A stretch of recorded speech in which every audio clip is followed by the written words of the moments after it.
Our second inductee, Paul Casey, is the CEO and founder of Casey Communications. He built his career as a respected leader in marketing and public relations, and his civic engagement included involvement in major Seattle civic projects. Paul, a proud WSU graduate, authored a book on self-employment and recently served as chairperson of the Murrow Professional Advisory Board. Please join me in watching this video tribute to Paul Casey.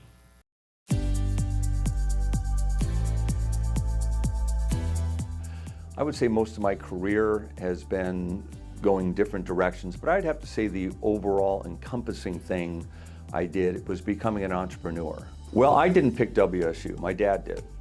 And my older two brothers had gone there. I listened to my dad and I was able to tell him that after I graduated. Thank you for doing that. And I would say that to anybody now. It's just a great place to go, and I had a wonderful experience. Being student body president for 2 terms, so that means half my time was up in the French administration building and in the Cub doing a lot of student things. That was my education.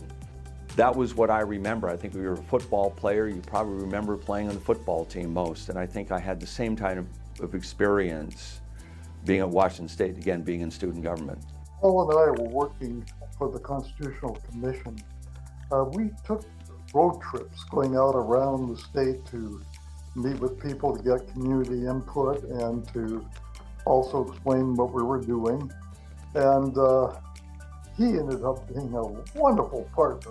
We worked hard, we had a lot of fun, but also he just was at a natural at it in terms of coming into towns, meeting new people, new areas, and it was like they were, longtime friends by the time we left.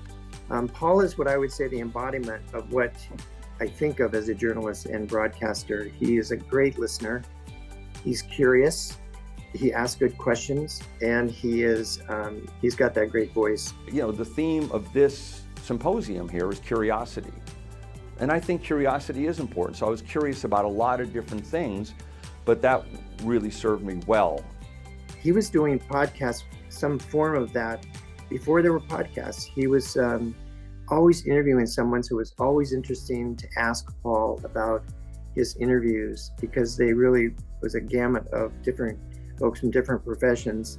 In his heart, he embodies what it means to be a true Cougar. He was the one who would speak at President Glenn Darrell's service, and he was the one who was seeing Keith Jackson at his home in Southern California and keeping him engaged in everything WSU.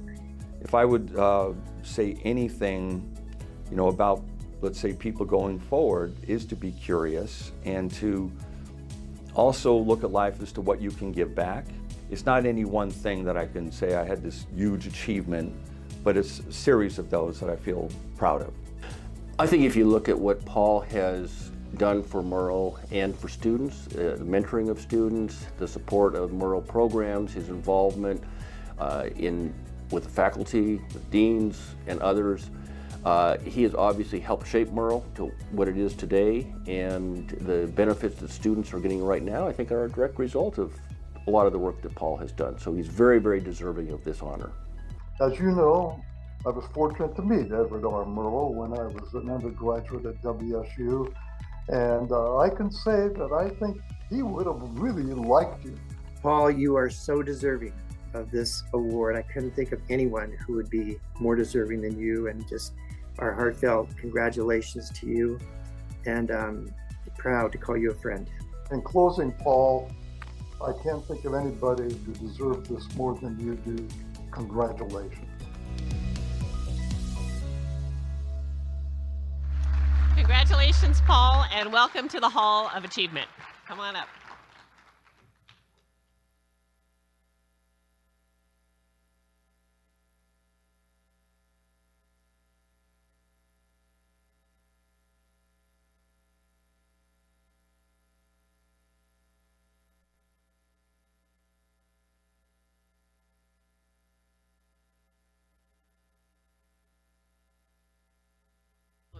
Put this here. Oh, hang on. Oh, I look this way.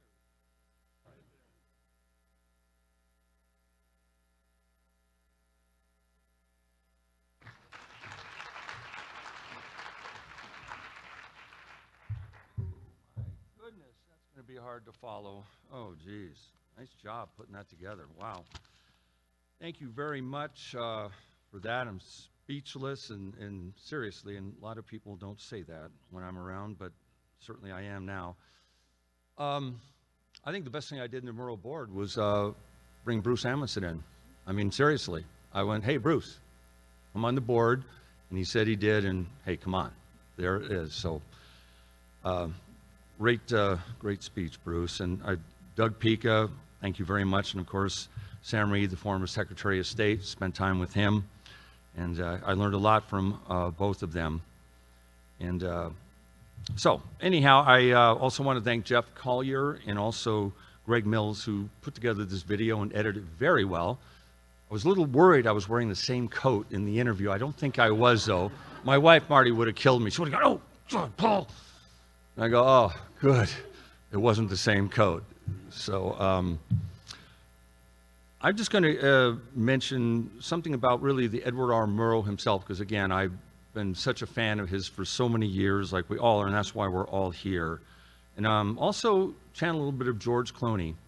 Because, we all know that right now, we mentioned it earlier, in Broadway, that Good Night and Good Luck is playing again and breaking all box office records. So I think that tells us a lot now about what we are going through now as a country and why people are thinking how important it is right now. And of course, George Clooney is an individual who has done a lot to bring that to the surface.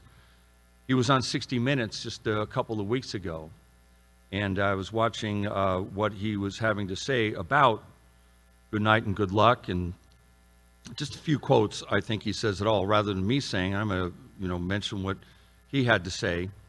And he said, "The Fourth Estate must succeed. There's no option there. It must. There are parallels between the play and the times we live in today of total disinformation. There is one direction," when he went back to talk about Joe McCarthy, would hold up a blank piece of paper and say, there's 50 communists on this white piece of paper. And of course, there were none. And that's kind of what Joe McCarthy's version of fake news was then. But the question is, what's different now? And that's what I thought was interesting with what George Clooney had to say.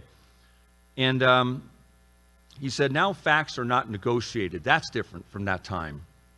We're at a place now that, we can all agree and disagree. That's fine. I disagree with myself half the time when the day's over going, God, But nonetheless, if we can't reach a consensus that, let's say, this chair is what color? Blue or something like that. We're coming up, or crimson and grays are school colors. We can't agree on that now. And that's the sort of thing which he said, that is real trouble ahead, and that's where kind of we're at. Just want to mention something too about Good Night and Good Luck. If you haven't, or you don't get the opportunity to go to New York and see this, and you haven't seen the movie Good Night and Good Luck, made in 2005, see it. It's wonderful. David Strathairn plays Edward R. Murrow so wonderfully. It's almost like it's him. And if you've seen it once, see it again. I just watched it again. I enjoyed it the second time, actually more than the first. I just want to leave with some Edward R. Murrow quotes. And again, this is going back 70 years, and he could be standing here saying this today. When the loyal opposition dies, I think the soul of America dies with it. Another one, no one man can terrorize a whole nation unless we are accomplices. And I like this one. Just because your voice reaches halfway around the world, that doesn't mean you're any wiser than when it reached only to the end of the bar. I just started thinking, did he think about that when he was at Rico's one afternoon, I imagine, because, I looked in history. I'm a history buff, right? Rico's was open then when he was here. So it could have happened there. I could go on, but I'm going to move it very quickly now. I just want to congratulate Dean Pickleton for what he has done for the Edward R. Murrow College and of course his Symposium, and also what he has done with the Murrow News Fellowship Program. That's growing. That's something we need, more journalists, and he's making that happen. A lot of other people are too. So, and there's some good news. Harry Smith said today about optimism, and we have to do that. Well, there's some local newspapers coming back in the state of Washington now. I just saw a great story in LaConner about, and now a paper is coming back, and the community's behind it, and it's just really doing quite well. So hopefully, maybe we'll turn the corner on that. But there you go. Let's see. Finally, I just want to say my wife Marty's here, sitting right there. She's a graduate of USC. That's okay. But I do want to say that Elson Floyd, when he was the president of Washington State University, in 2014, he recognized Marty's contribution to Washington State and made her an honorary WSU alum.